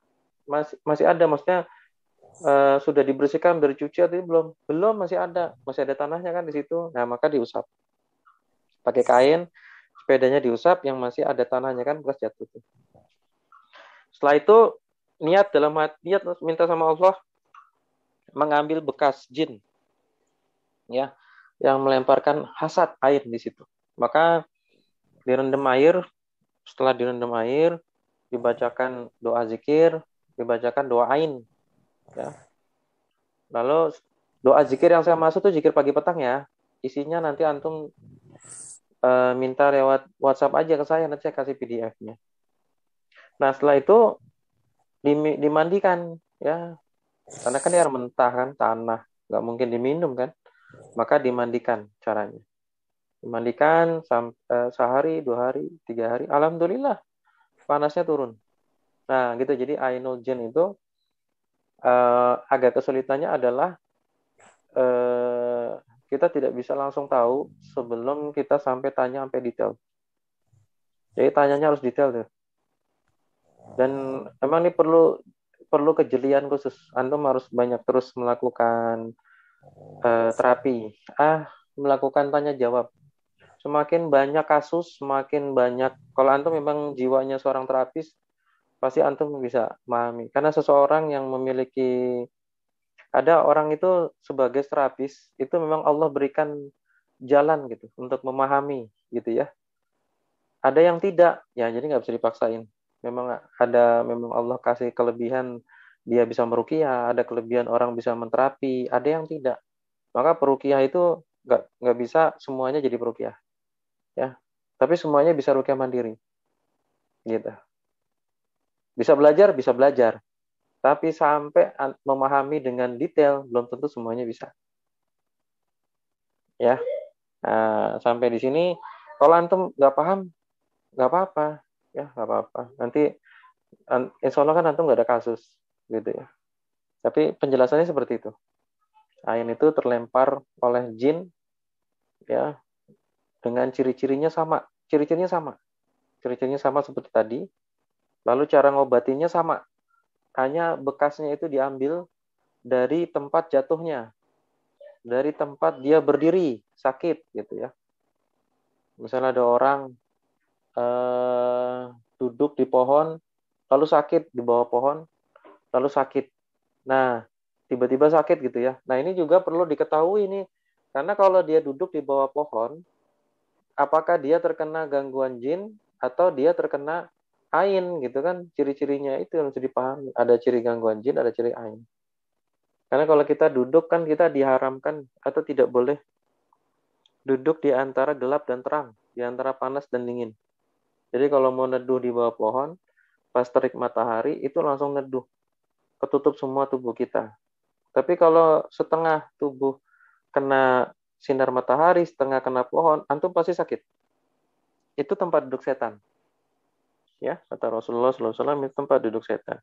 Antum pasti sakit. Tapi kalau antum melintas saja nggak apa-apa. Tapi kalau antum berdiam diri di situ, antum pasti sakit. Itu obatnya ruqyah, bukan ain.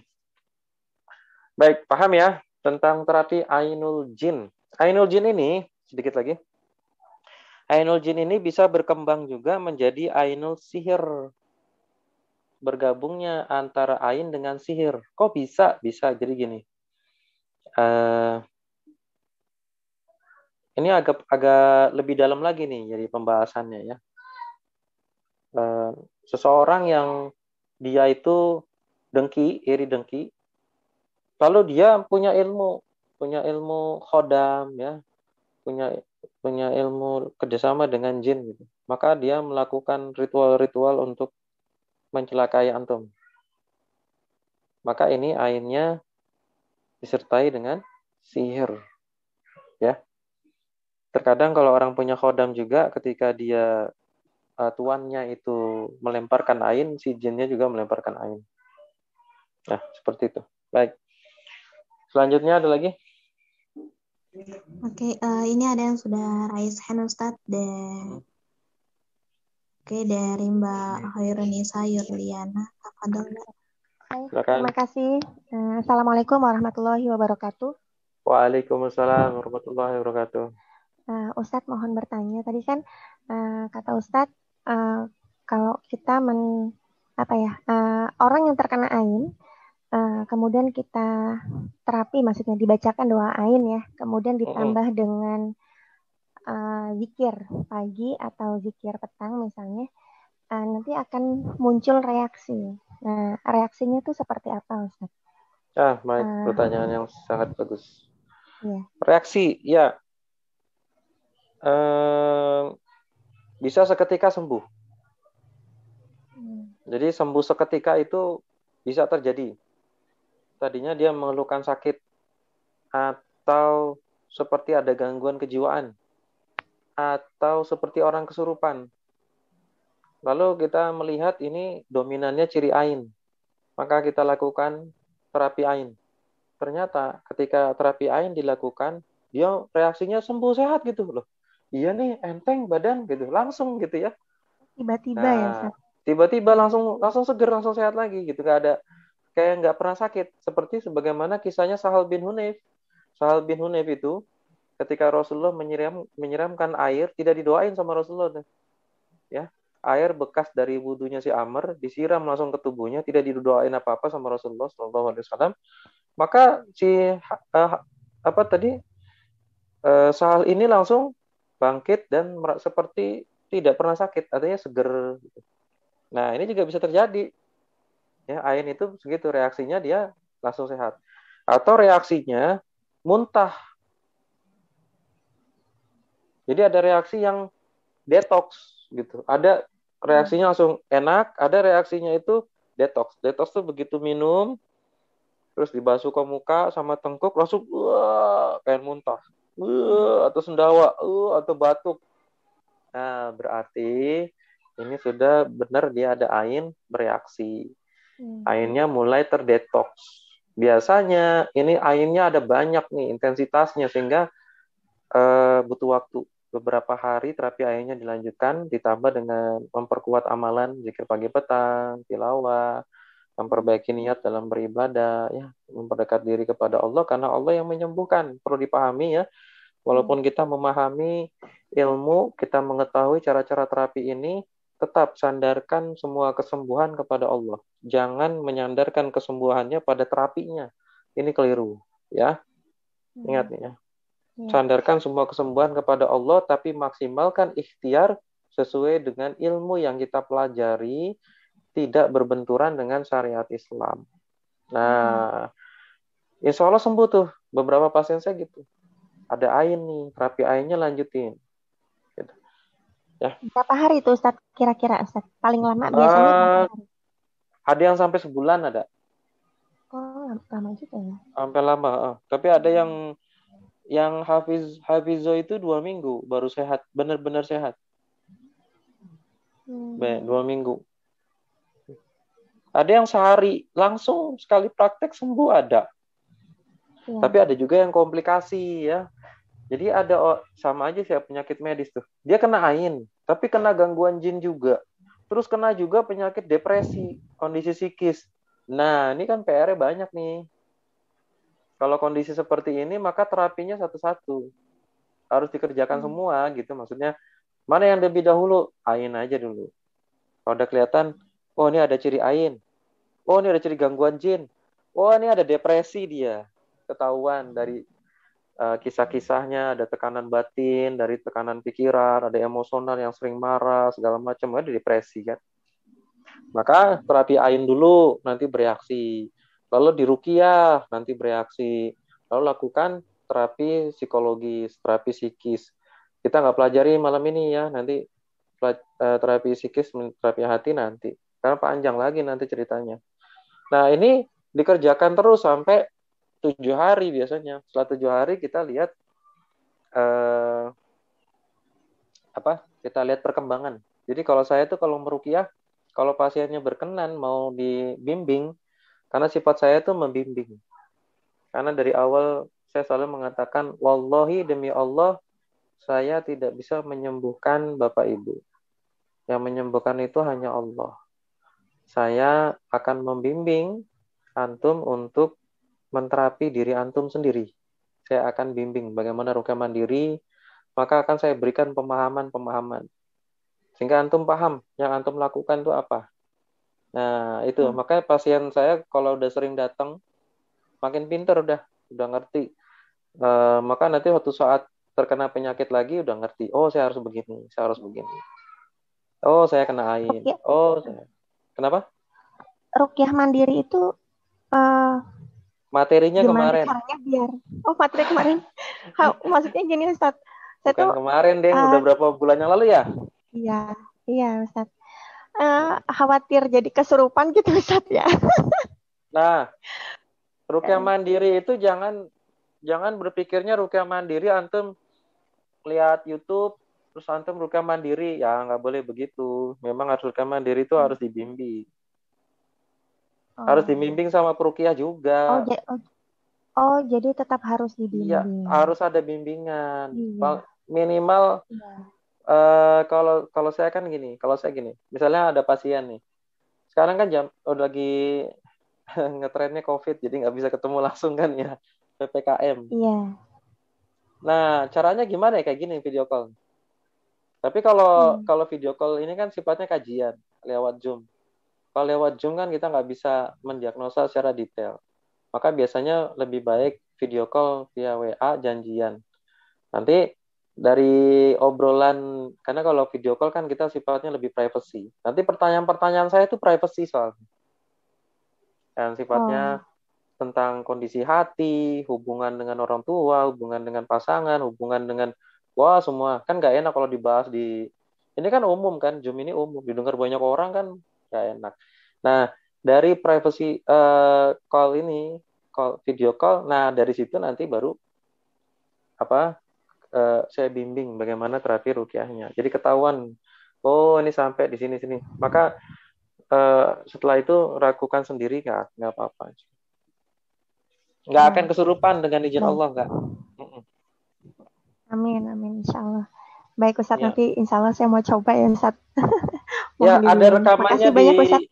Ya, kalau mau lihat-lihat atau pengen coba, kalau antum gangguannya nggak terlalu berat, antum lihat di YouTube saya ada tuh, saya posting banyak tentang ruqyah mandiri. Rekaman ini juga ada nih, rekaman yang di video ini ada, rekaman saya dengan kajian yang lain juga ada rekaman yang pendeknya ada. Di Tono Esfandiar channelnya di YouTube.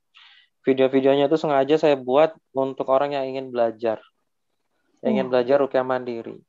Tapi kalau ngerasa gangguannya berat, jangan. Tapi kalau pengen lihat aja dulu. Insya Allah banyak kok yang lewat YouTube juga dia ngikutin siaran ulang di YouTube itu ternyata bisa, dia nggak kesurupan, reaksinya muntah. Yang penting ikuti aja arahannya. Ya, semangat, nggak akan kesurupan. Baik, terima kasih banyak Ustadz. Ya, Assalamualaikum warahmatullahi wabarakatuh.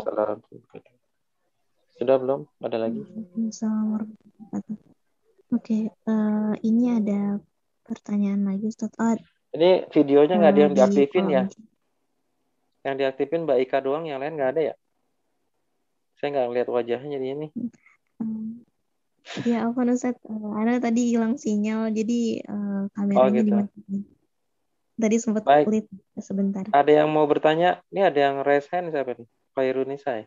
Iya, masih Mbak Khairunisa. Ini ada pertanyaan Ustadz yang sudah masuk di kolom chat. Pertanyaannya apa? Ustadz mau tanya, kalau saya sesekali posting sedang berbagi bersama teman-teman saya hanya untuk mengajak yang lain supaya ikutan atau join, itu bagaimana Ustadz? Join apa? MLM? Apaan?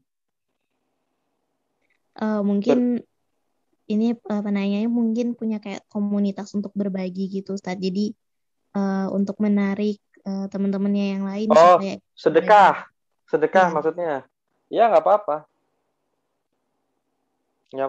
Sedekah itu boleh terang-terangan, sedekah itu boleh sembunyi, dan yang paling bagus sembunyi. Namun apabila terang-terangan ini bisa mengajak orang jadi amal jariah. Tapi hati-hati ya, di sini hati-hati. Karena kalau penyakit riya itu kan adanya di hati, nggak bisa dilihat orang. Yang nilai hanya Allah ya. Jadi penyakit riya itu nggak bisa dinilai sama orang. Dia riya tuh sedekah. Enggak, antum aja sirik. Bukan sirik, antum aja hasad gitu kan. Siapa tahu dia hatinya ikhlas sedekah, cuman menunjukin, nih gue 1 miliar kirim ke korban bencana alam misalnya gitu misalnya. Itu tujuannya untuk agar orang-orang orang-orang kaya sedekah. Nah, nggak apa-apa. Kalau tujuannya untuk sedekah, bangun rumah ya, atau bedah desa, atau melakukan apa yang sifatnya sekaligus besar, banyak orang mau sedekah, terus yatim piatu kah, pesantren, nggak masalah, bagus ya. Cuman jaga di niat, dan hati-hati aurat ya. Untuk aurat tetap harus terjaga dalam video ataupun foto ya, auratnya harus tertutup. Nah, itu penting. Ada pertanyaan lain? Oke, ini ada satu pertanyaan terakhir Ustadz yang sudah masuk di kolom chat. Bismillah, izin bertanya Ustadz, bagaimana dengan rasa ketakutan yang terlalu berlebihan terhadap seseorang? saya punya trauma terhadap salah satu saudara saya yang setiap kali saya mendengar namanya itu saya merasa takut. Ya, itu bukan penyakit ain, itu penyakit hati. Ya, rasa takut berlebihan. Bahasa kerennya anxiety disorder. Takut terhadap seseorang, takut terhadap virus COVID, takut mati, takut dajjal. Nah, ada rasa takut-takut kayak gitu tuh penyakit hati ya.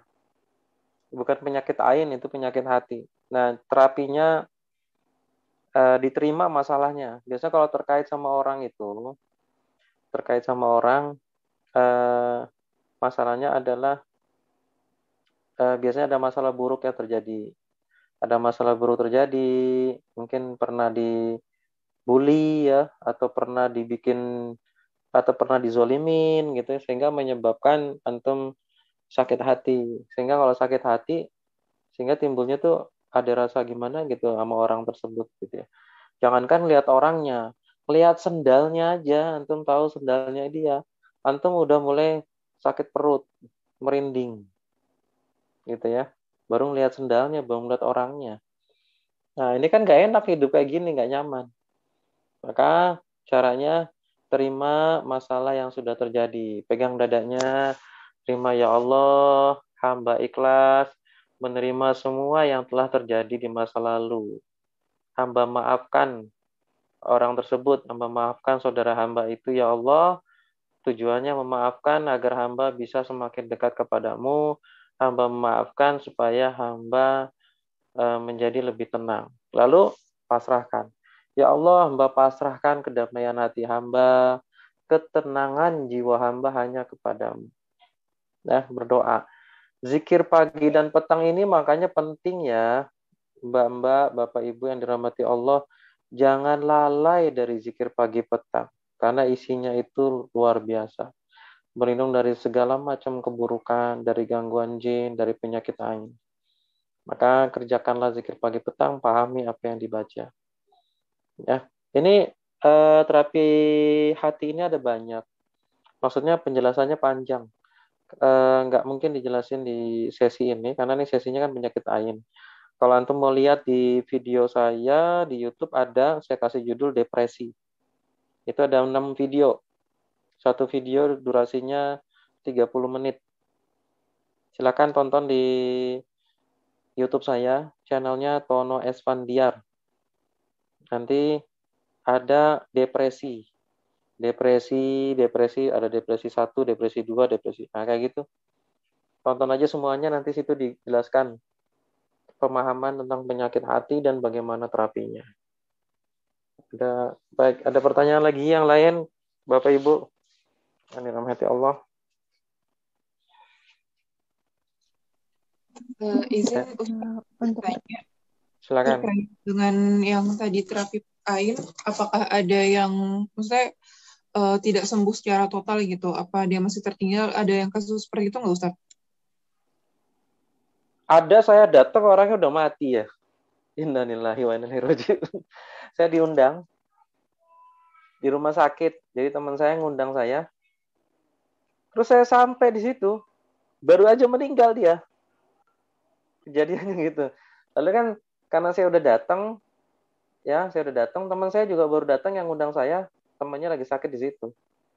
Pas saya datang, itu di Margonda dia tuh, rumah sakit apa lupa saya. Saya nanya-nanya keluarganya, oh ini. Terus akhirnya saya lihat, innalillahi ya udah meninggal dia.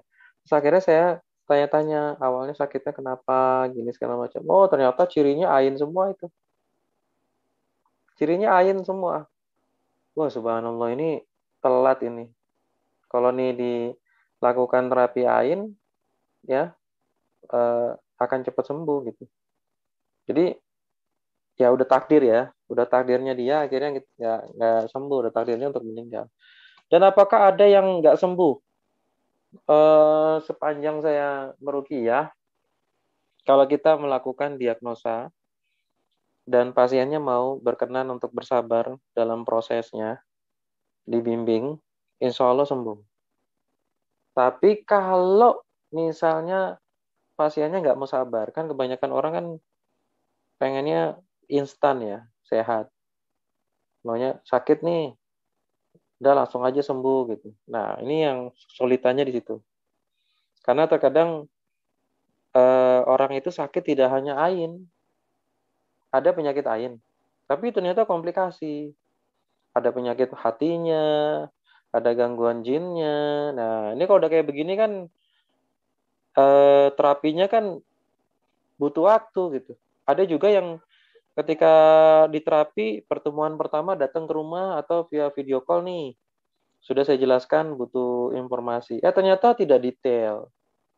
Kasih tahu ke sayanya belum seluruhnya gitu, belum cerita apa adanya semua ke saya, nggak, masih ada yang ditutupi mungkin karena malu atau mungkin karena baru kenal dengan saya jadinya dia belum mau open, belum mau terbuka apa adanya. Nah, ini proses-proses seperti ini kan yang akhirnya butuh waktu gitu kan, butuh waktu sehingga semakin kenal akhirnya baru semakin mau cerita semuanya. Ya sudah, berarti kan waktunya di situ. Waktu di mana antum merasa nyaman untuk menceritakan semuanya kepada terapis, pada saya, sehingga saya semakin banyak informasi yang saya miliki tentang diri antum, permasalahan antum, kehidupan antum, terutama di masa lalunya semua. Semakin banyak yang antum ceritain ke saya, maka semakin mudah saya untuk melakukan diagnosa. Maka semakin dekat ke sumber akar masalahnya. Kalau udah ketemu akar masalahnya, ya tinggal diberesin kan, tinggal diterapi. Oh, ini ada ain, berarti terapi ain. Oh, ini ada hati, terapi hati. Oh, ini ada gangguan jin, ya diruqyah. Oh, ini ada sihir, ya diruqyah. Gitu. Tapi kalau ada yang disembunyiin, ada lucu banget ya. Ada pasien itu saya jelasin tentang jimat, saya jelasin tentang pusaka awal-awal ketemu. Saya tanya, punya jimat nggak Bu? Pusaka yang tadi saya jelaskan. Bilangnya nggak punya. Gitu ya, nggak punya gitu. Nah, di Rukia bereaksi. Kan heran juga nih.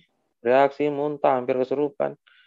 Udah deh, terus karena capek, udah berjam-jam, istirahat dulu ya Bu. Nanti lakukan zikir pagi petang, perbaiki ibadah dulu, nanti berapa hari lagi baru di Rukia.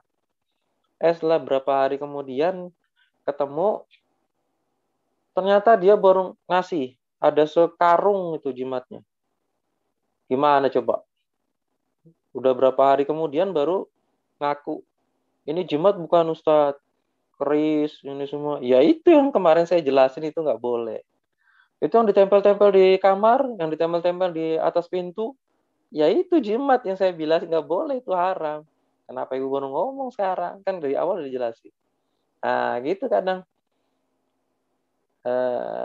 Ada beberapa orang yang masih nutup-nutupin tentang dirinya. Nggak mau terbuka. Tidak mau mengakui bahwa dirinya telah melakukan dosa kesyirikan. Gitu. Atau dia merasa itu bukan syirik. Malah kayak jimat. Nah, ya udah. Setelah kesurupan terus, setelah nggak nyaman-nyaman hidupnya baru, oh iya ya karena ini kali ini. Nah, ya udah. Nah, itulah kadang butuh waktunya di situ tuh Mbak Ika ya. Butuh waktunya itu butuh waktu dalam memberikan pemahaman kepada seseorang ini agar dia paham tentang akidah, paham tentang sumbernya itu. Jadi cepat atau lambatnya kesembuhan tentunya karena semua disandarkan kepada Allah. Ya, cuman ikhtiarnya akan semakin bagus jika terbuka. Baik begitu. Ada lagi yang ingin ditanya? Oke, mungkin untuk pertanyaan cukupkan Ustadz. Ya, baiklah. Baiklah untuk teman-teman atau hadirin sekalian yang masih ingin bertanya nanti bisa diteruskan via chat ataupun langsung ke channelnya Ustadz Tono yang tadi sudah disebutkan. Oke, baik, meningkat ke acara yang selanjutnya. Sebelum kita tutup kajian pada malam hari ini, Ana minta untuk Ustadz Tono menyampaikan closing statement atau kesimpulan dari kajian kita malam hari ini. Tafadhol Ustadz. Ya, kita akan tutup dengan karena ini penyakit ain ya. Bapak Ibu yang dirahmati Allah, Mbak-mbak semua, semoga tadi mencatat semua materinya dengan baik atau nanti bisa mengulang. Mungkin nanti saya minta rekaman ini ya, saya akan posting di channel saya juga. Semoga nanti bisa ditonton banyak orang. Tujuannya hanya untuk itu, agar makin banyak orang bisa memahami terapi-terapi ain secara sederhana, insya Allah bisa dilakukan.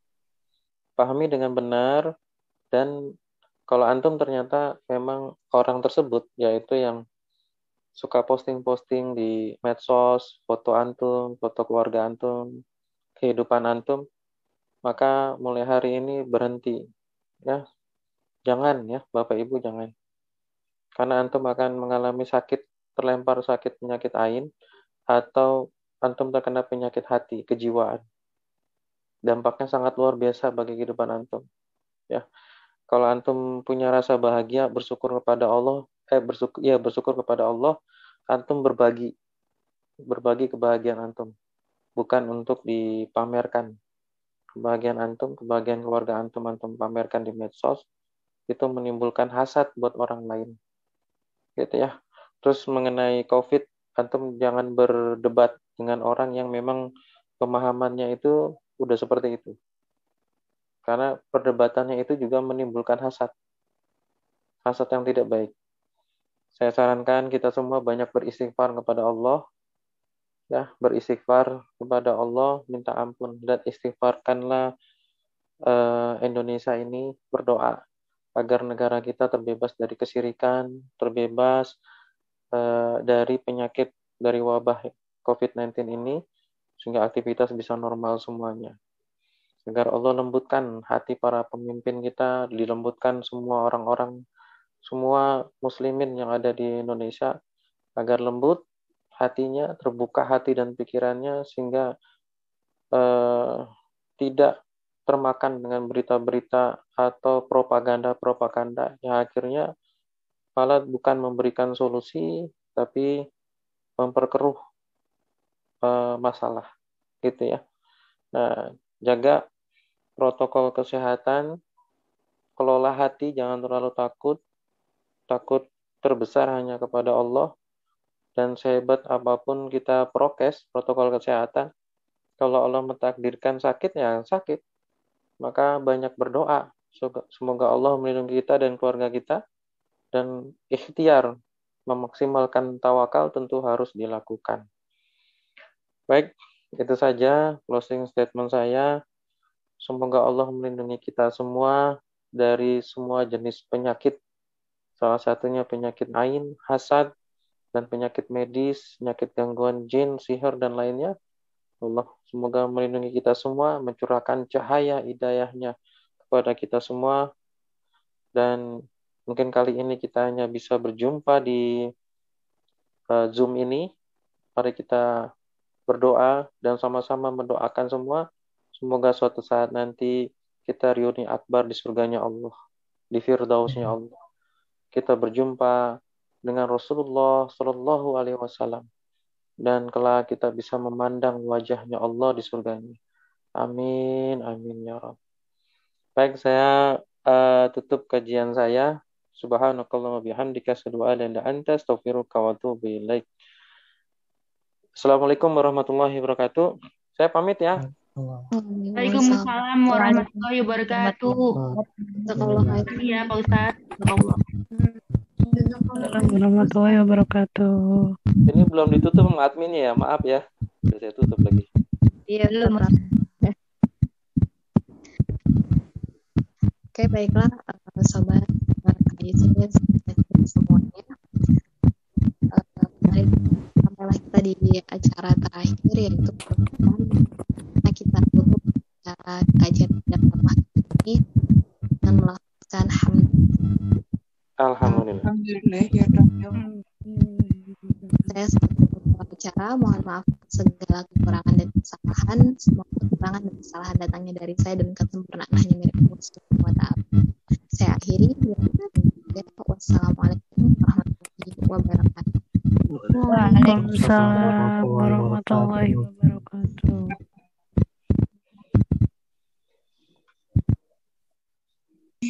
Oke.